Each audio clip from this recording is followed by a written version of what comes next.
आज आहे ना आम्हाला जायचं होतं देवाला ड्रेसिंग करायला पायाची. त्या दिवशी तुमच्या भावाला पाहायला लागलेलो, पण काय ते ॲक्सिलेटरचंच वायर तुटून गेलं मध्ये. मग काय एका मुठीत धरलं. आपल्या शिवणा पुलाचं काम चालू होतं नवीनच. नवीन काम चालू होतं त्याच्यामुळे रस्ता पूल बनत होतो. ट्रॅफिक पाहिली का कशी आहे रोडनं. आयला म्हणलं एखादं घर आलं तर याच्यातच जायला बसलं. म्हणलं नाही आडमध्येच काऊन सोडलं. माझ्या डोक्यात विचार आला डायरेक्ट. आडमध्येच सोडून दिलं ना त्याने तिथं. अंधारात कधी इकडून सरळ कधी गेलं तिकडं तर डायरेक्ट मध्येच जायला बसलं पुलात. सापडणार बी नाही ना भाऊ तिकडं. कधी एखादं खाली कधी गेलं तर नादडा. मग काय देवाला चालले ते आपले मित्राचे वडील ते भेटले रस्ते ना. त्यांना म्हणलं पहा म्हणलं इकडे. मित्रांनो कळले आमचा ह्यो रस्ता होता देवाला जाण्यासाठी. आता तो बंद झाला. ह्यो नवीन चालू झाला आता पूल. या पुलाचं काम झालं तर नवीन चालू झाला आता. तो इंग्रजांच्या काळातला पूल आहे. दिसला का तुम्हाला. ह्यो नवीन पूल झाला आत्ता.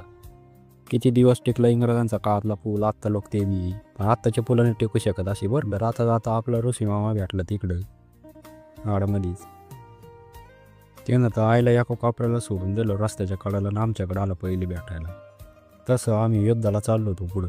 मग काय तो गाडीच्या खाली उतरला. पाहिलं रेस कस काय द्या त्यानं कस काय खालीवर करीत आणलं बाबा म्हणलं लागे इकडं. त्यानं हसायला लागलं ना. म्हणलं जाय होतो पण आता आम्ही जातो इकडं टाईम उघडाला म्हणलं. त्या आई एका कापऱ्याला थांबलं म्हणलं तिथं रस्त्याच्या कडाला.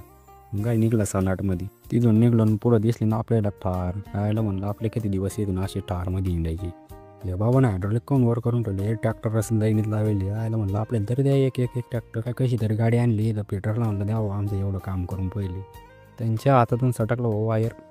आयला आता बसायला लागले बरं वायर. पण काम पण मात्र एकदम ओकेमध्ये करून द्या देते बाकी काही. मग काय वायर बियर बसवल्याच्या नंतर भाऊ लागून पाय ट्रायल करून हो मारवायला की का पण गाडीचा शूजच बंद. त्याला म्हणलं वय पहिले कोणून मार. आता कशी चालू झाली पाहायचं म्हणलं. भाऊ तर नुसतं रेसच करू राहिला. बोर गाडी वाजवून राहिली नुसती फार. मग काय त्याला म्हणलं चाल पहिले आपण ते काम करायला आलं तर ते काम करू म्हणलं. मग काय दवाखान्यात आलेच नंतर त्यानं पट्टी बिट्टी करायला घेतली. पाहुणे जाते बरं आपली पट्टी करायला. त्यांना म्हणलं दामणं करा हो लय अंगार होती. ते म्हणजे काहीच काळजी करू नको म्हणे तू मी दामणच करतो म्हणे. मग काय पट्टी बिट्टी झाल्याच नंतर निघलो आता घराकडं. गाराजवरून आला मित्राचा फोन.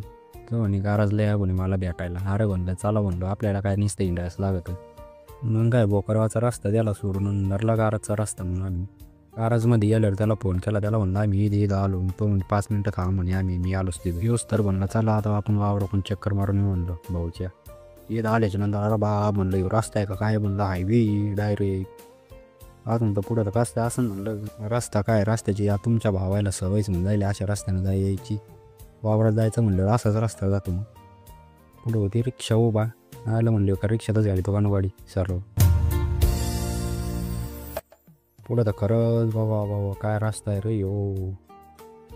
अशी वाकडीन तिकडीन वाकडी गाडी चालू आहे नुसती. या पंखा तर तो पंखा तो पंखा तर हा पंखा. हायवे रस्ता आहे आमचा येऊ. पाहुणा डायरेक्ट गाडी चाडवी केली रोडाला. ती गाडी निघाणार टायरच ग्रुप मारण्याची. त्याला म्हणलं काम मागून वाचत द्यायला लागेल म्हणलं. तशी निघणार नाही गाडी. तो गेवराला मागं पुढं थांब म्हणलं. मग काय काढली तिथून कशी तरी गाडी. सणानं निघला आता म्हणलं पायले भरलं पाय बी धुवून या म्हणलं ती धावत पहिले.